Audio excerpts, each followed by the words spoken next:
ప్రభువైన యేసుక్రీస్తు నామమున మీ అందరికీ కూడా వందనాలండి. మరి ఎలా ఉన్నారు? దేవుని మహాకృప చొప్పున మేము బాగున్నాము. మీ అందరి ప్రార్థనల వలన, దేవుని కనికరం వలన. అయితే ఈరోజు మనం ఒక ప్రత్యేక అంశాన్ని గురించి ధ్యానం చేసుకుందాము. లేవీ కాండము 6వ అధ్యాయము 12, 13 వచనాలు. బలిపీఠము మీద అగ్ని మండుచుండవలెను, అది ఆరిపోకూడదు. ప్రతి ఉదయమున యాజకుడు దాని మీద కట్టెలు వేసి దాని మీద దహన బలి ద్రవ్యమును ఉంచి సమాధాన బలియగు పశువు క్రొవ్వును దహింపవలెను. బలిపీఠము మీద అగ్ని నిత్యము మండుచుండవలెను, అది ఆరిపోకూడదు.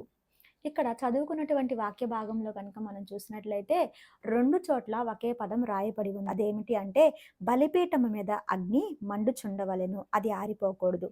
మరలా 13వ వచనంలో బలిపీఠం మీద అగ్ని నిత్యము మండుచుండవలెను, అది ఆరిపోకూడదు. అంటే ఇక్కడ బలిపీఠం మీదంట అగ్ని నిత్యము మండుతూ ఉండాలంట, అది ఎప్పుడూ కూడా ఆరిపోకూడదు. ఇంతకీ బలిపీఠం అంటే ఏంటి అని కనుక మనం చూసినట్లయితే నిర్గమాకాండంలో దేవుడు చెప్తారు ఏమని అంటే, నీవు మంటి బలిపీఠమును ఒకదాన్ని నా కొరకు సిద్ధము చెయ్యి అని చెప్పి, అంటే మట్టితో చేసినటువంటి బలిపీఠాన్ని చేయమని చెప్పి దేవుడు చెప్తున్నారు. అయితే పౌలు గారు అంటారు, మంటి ఘటములను దేవుడు మహిమకు మారుస్తున్నాడు అని చెప్పి. అవును కదా, మనమే ఒక మంటి బలిపీఠముగా దేవునికి మనము సజీవ యాగముగా ఆయనకు సమర్పించుకోండి అని దేవుని వాక్యం సెలవిస్తుంది కదా. మరి ఈ బలిపీఠము ఏంటి అని కనుక చూసినట్లయితే మంటితో నిర్మించబడినటువంటి, రూపించబడినటువంటి మనమే ఒక బలిపీఠము. బలిపీఠం మీద అగ్ని మండుచూ ఉండాలి. మరి బలిపీఠము అంటే నీవు నేనే అని దేవుని వాక్యం సెలవిస్తుంది. మరి బలిపీఠం మీద మండాల్సినటువంటి అగ్ని ఏంటి? ఆ అగ్ని ఏంటి అనేది ఈరోజు చూద్దాము. అయితే ఆ అగ్ని నిత్యము మండుచూ ఉందా, ఆరిపోయిందా అనేది కూడా చూద్దాము. బలిపీఠం అంటే నీవు నేనే కదా. అయితే మనలో మండాల్సిన అగ్ని ఏంటి? ఆ అగ్ని మండుతూ ఉందా, లేదా మనం చల్లారిపోయి ఉన్నామా అనేది దేవుని వాక్యానుసారంగా పరిశుద్ధాత్మ దేవుని సహాయముతో మనం ఈరోజు ధ్యానం చేసుకుందాము. మొదటిగా మనలో మండాల్సినటువంటి అగ్ని ఏంటి అంటే వాక్యం అనే అగ్ని. దేవుని వాక్యమే చెప్తుంది ఏమని, నా మాట అగ్ని వంటిది కాదా, బండను బద్దలు చేయు సుత్తి వంటిది కాదా అని చెప్పి. అంతేకాకుండా ఆయన కంసాలి అగ్ని వంటి వాడు అని దేవుని వాక్యం సెలవిస్తుంది. అంటే దేవుని వాక్యము నీలో ఎలా ఉండాలంట? అగ్ని వలె నిరంతరము రగులుతూ ఉండాలంట. అయితే ఆ వాక్యాన్ని చదివి, ఆ వాక్యాన్ని ధ్యానించి ఎన్ని రోజులవుతుంది ప్రియ దేవుని బిడ్డ? మనలో అనేక మంది ఏం చేస్తున్నారంటే ఒక న్యూస్ పేపర్ని చదివినట్టుగా బైబిల్ చదివేస్తూ ఉంటారు. ఇంకొందరు ఏం చేస్తారంటే సమయం లేదు కాబట్టి ఆ ఇంట్లో నుంచి బయటికి వెళ్ళేటప్పుడు క్యాలెండర్లోంచి ఒక వాక్యం చూసుకొని వెళ్ళిపోతూ ఉంటున్నారు. అంటే దేవుడు అసలు వాళ్ళ జీవితాల్లో ప్రాథమికంగా లేరనమాట. ఏదో బైబిల్ చదివామంటే చదివేశాం, ఏదో వాక్యం చదివామంటే చదివేశాం అన్నట్లుగా వెళ్ళిపోతున్నారు. అయితే ఆ వాక్యం అనే అగ్ని వారిలో మండుతూ ఉండటం లేదు. అసలు వాక్యం మనలో ఉండటం వల్ల ఏం జరుగుతుంది? ఆయన చెప్తున్నారు కదా, నా మాట అగ్ని వంటిది, కంసాలి అగ్ని వంటిది అని చెప్పి. మరి కంసాలి అగ్ని ఏం చేస్తుందంటే బంగారంలో ఉన్నటువంటి లేదా వెండిలో ఉన్నటువంటి మస్టుని, తగరాన్ని అంతా తీసివేసి శుద్ధమైన బంగారాన్ని ఇస్తుందనమాట. మరి దేవుని వాక్యం కూడా నీలో నాలో ఉంటే మనలో ఉన్నటువంటి పాపపు ఆలోచనలను, పాపపు స్వభావాన్ని, వాక్యపు వ్యతిరేకమైనటువంటి క్రియలను, వాక్యానికి వ్యతిరేకంగా మనం తీసుకునే తీర్మానాలను ఇవన్నీ కూడా తీసేసి మనలను శుద్ధి చేస్తుంది. మరి వాక్యముతోనే సహవాసం లేకపోతే మనం ఎలా శుద్ధి అవుతాము? వాక్యముతోనే మనము సహవాసం చేయకపోతే మనలో ఉన్నటువంటి మస్టు ఎలా పోతుంది? వాక్యం చదివినప్పుడే కదా, అరే నాలో ఈ తప్పిదం ఉంది, నేను ఇది సరి చేసుకోవాలి. ఇదిగో దేవుడు నాతో మాట్లాడుతున్నారు కదా, మరి దీని నుంచి నేను దూరం అవ్వాలి అంటే నేను వాక్యం చదవాలి అని నువ్వు ఎప్పుడైనా ఆలోచిస్తున్నావా? చాలా మందికి వాక్యం వినే అలవాటండి. ఏ రీతిగా అంటే మందిరానికి వెళ్ళినప్పుడు వింటారు. అది ఎంతవరకు హృదయంలోకి ఎక్కుతుంది అనేది తర్వాత సంగతి. వింటారు, కూర్చుంటారు. యూట్యూబ్‌లో వాక్యాలు వింటూ ఉంటారు. రైట్, అది చాలా మంచిదే. యూట్యూబ్‌లో వాక్యాలు వినటం మంచిదే. లేదంటే ఎక్కడికైనా ప్రార్థనా కూడికలకు వెళ్ళి వాక్యం వినటం మంచిదే. కానీ దేవునితో వ్యక్తిగతంగా నీవు నేను సహవాసం కలిగి ఉన్నప్పుడు ఆయన వ్యక్తిగతంగా, రహస్యంగా మనలో ఉన్నటువంటి పాపాలను తీసివేస్తాడు. అది ఎలాగ ఉందంటే మనం చేసేది మందిరానికి వెళ్ళినప్పుడు వాక్యం మనలో ఉంటుంది. యూట్యూబ్‌లో వాక్యాలు విన్నప్పుడు వాక్యం మనలో ఉంటుంది. ఇది కాదు. బలిపీఠం మీద అగ్ని నిత్యము మండుచూ ఉండాలి. అంటే నీ ఆలోచనలు, నీ తలంపులు, నీ క్రియలు, నీ ఉద్దేశాలు, నీ నడత ప్రతి దానిలో కూడా వాక్యం కనిపించాలి అని దేవుడు కోరుకుంటున్నారు. మరి ఆ రీతిగా నీలో వాక్యం మండుతూ ఉందా? లేకపోతే వాక్యంతో అసలు సహవాసమే లేకుండా వాక్యం ఎక్కడో దూరంగా ఉందా? ఒకసారి ఆలోచించు. ఒక న్యూస్ పేపర్ చదివినట్టు వాక్యం చదవద్దు. ఒక నవల చదివినట్టు వాక్యం చదవద్దు. ఏదో ఒక మీమ్ చదివినట్టో, లేకపోతే ఇన్‌స్టాలో రీల్స్‌ని చూసినట్టు ఇంకేదో ఒక వాక్యం చదవద్దు. వాక్యము ధ్యానం చేస్తూ చదువు. శ్రద్ధగా చదువు. దేవుడు నీతో మాట్లాడుతున్నాడని గుర్తెరిగి చదువు. దేవుడు నీలో ఉన్నటువంటి అనేక రకమైనటువంటి మలినాలను తీసివేస్తాడు అనే రీతిగా చదువు. ఆయన ఏం చేస్తాడు? వాక్యం మనం చదువుతూ ఉన్నప్పుడు, వాక్యం మనలో మండుతూ ఉన్నప్పుడు, వాక్యాన్ని మనం ధ్యానిస్తూ ఉన్నప్పుడు మనలో ఉన్నటువంటి మస్టుని తీసివేస్తాడంట. తగరాన్ని తీసివేస్తాడంట. ఈరోజు మనల్ని మనం పరీక్షించుకున్నట్లయితే ఎన్నో పాపాలు మనలో ఉన్నాయి. వాక్యానికి వ్యతిరేకమైనటువంటి క్రియలు మనలో ఉన్నాయి. కారణం ఏంటి అంటే వాక్యం చదవట్లా. వాక్యం అనేటువంటి అగ్ని మనలో మండుతూ లేదు. అది చల్లారిపోయి ఉంది. మనం ఒక పాపం చేస్తూ ఉన్నాము అంటే ఇది తప్పు అని మన మనస్సాక్షి మన మీద దోషారోపణ చేయాలి అంటే వాక్యం ఏంటో తెలియాలి కదా! వాక్యం ఏంటో తెలిసినప్పుడే కదా! అబద్ధం ఆడకుడి అని దేవుని వాక్యం ఉన్నప్పుడు, అరే! నేను అబద్ధం ఆడేటప్పుడు నాకు ఈ వాక్యం గుర్తు రావాలి అని నీకు అనిపించాలి అంటే నువ్వు చదవాలి. కానీ వాక్యం చదవమే, వాక్యం ధ్యానించమే, ఇంకెలా వాక్యం గుర్తొచ్చిద్ది? ఎదుటి వారి మీద నువ్వు కోపము చూపిస్తూ, కక్షలు చూపిస్తూ ఉన్నప్పుడు దేవుని వాక్యం నీకు గుర్తు రావాలి. కోపపడుడి కానీ పాపం చేయకుడి అని వాక్యం ఉంది గదా! అది నేను చేయకూడదు కదా! నువ్వు వాక్యం చదువుతూ ఉంటే, ఆ వాక్యం నీ హృదయంలో ఉన్నప్పుడు దేవుడు ఏం చేస్తాడంటే, నువ్వు పాపం చేసినప్పుడు గద్దిస్తాడు. ఇదిగో వాక్యం ఇలా ఉంది కదా! నువ్వు ఈ తప్పు చేయకూడదు. ఇదిగో నువ్వు ఇలా వెళ్తున్నావు కదా! ఈ మోహపు చూపు నువ్వు చూడకూడదు. ఎందుకంటే దేవుడు చెప్తున్నారు కదా!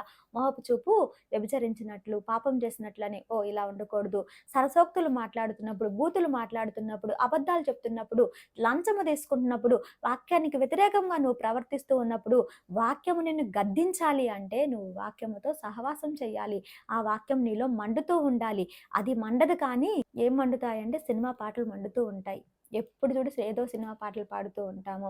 ఎప్పుడు చూడు ఏదో ఒక రీల్స్ అని, షార్ట్స్ అని చూస్తూ ఉంటాము. ఇంకేం చేస్తాము అంటే అనేక సార్లు వ్యర్థమైన వాటి గురించి ఆలోచిస్తూ ఉంటాము. వీటన్నిటికీ మనలో చెత్తా చెదారానికి చోటు ఉంటుంది గానీ, వాక్యానికి చోటు ఉండడం లేదంటే, వాక్యం మన హృదయంలోకి వెళ్ళడం లేదు.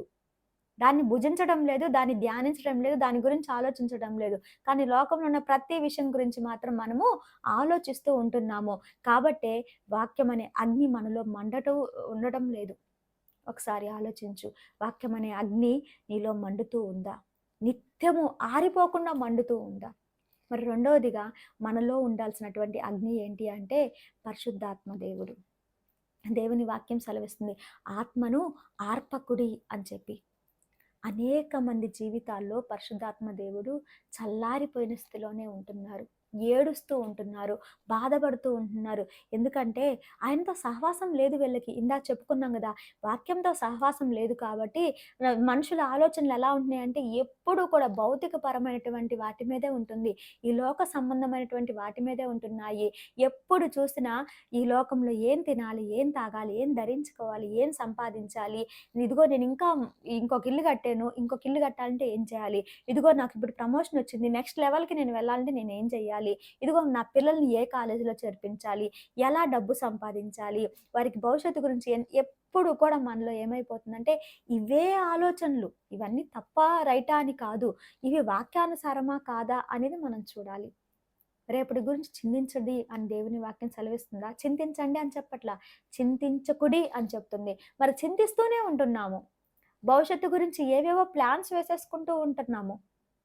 కానీ మనిషి చనిపోయిన తర్వాత యుగాలు జీవించవలసినటువంటి దాని కోసం, ఆ జీవితం కోసం మాత్రం ఆలోచించడం లేదు. ఈ లోకంలో బ్రతికేటువంటి కొంత సమయం కోసం మనం ఆలోచిస్తూ, దాని గురించే పదే పదే ఆలోచిస్తూ ప్రయాసపడుతూ ఉంటున్నామే. మరి ఆధ్యాత్మిక జీవితంలో మనం ఎలా ఉంటున్నామో? పరిశుద్ధాత్మ దేవుడు మనలో ఉంటే ఏం చేస్తారు అంటే ఆయన సర్వ సత్యములోనికి మనలను నడిపిస్తారు. పాపమును గూర్చి, నీతిని గూర్చి, తీర్పును గూర్చి ఒప్పింపజేస్తూ, ఏది మంచి ఏది చెడు తెలియజేస్తూ, ఎటు వెళ్ళాలో ఎటు వెళ్ళకూడదో మనకి తెలియజేస్తూ, మనల్ని పరలోక రాజ్యానికి తీసుకువెళ్ళేటువంటి దిశలో మనల్ని నడిపిస్తారు. ఆ పరలోకాన్ని ఎలా స్వతంత్రించుకోవాలో ఆ రీతిగా మనల్ని నడిపిస్తారు. అయితే పరిశుద్ధాత్మ దేవుడు మనలో పనిచేస్తున్నారంటారా? పరిశుద్ధాత్మ దేవుడి చొప్పున ఆయన మనల్ని నడిపిస్తూ ఉంటే, ఆయన నడిపిస్తున్నటువంటి మార్గంలో మనం వెళ్తున్నామా? లేకపోతే ఆయనతో అసలు ఎలాంటి సంబంధం లేదు. ఆయనకి నాకు ఎలాంటి సంబంధమే లేదు అన్నట్లుగా నీ బ్రతుకుందా? చాలా మందికి అసలు పరిశుద్ధాత్మ దేవుడు నాలో ఉన్నారా అనేటువంటి ఆ కన్ఫర్మేషన్ కూడా ఉండదండి. పరిశుద్ధాత్మ దేవుడు నాలో ఉంటే అసలు నా లైఫ్ ఎలా ఉంటది? పరిశుద్ధాత్మ దేవునితో నాకు సహవాసం కలిగి ఉంటే నేను ఎలా ఉంటాను? ఎలా ఉండను? ఇది కూడా అసలు తెలియలేకుండా ఉంటున్నారు. కారణం ఏంటి అంటే భౌతికపరమైనటువంటి వాటి మీదే మన దృష్టంతా. మీరు క్రీస్తుతో కూడా లేపబడిన వారైతే ఎప్పుడు కూడా పైనున్న వాటిని వెదకుడి. భూ సంబంధమైన వాటి మీద మీ మనసు పెట్టుకోకుడి అని దేవుని వాక్యం సెలవిస్తుంది కదా! మరి నీవు క్రీస్తుతో లేపబడ్డావా? లేపబడినట్లయితే నీ ఆలోచన, నీ జీవితము ఎలా ఉంటుంది?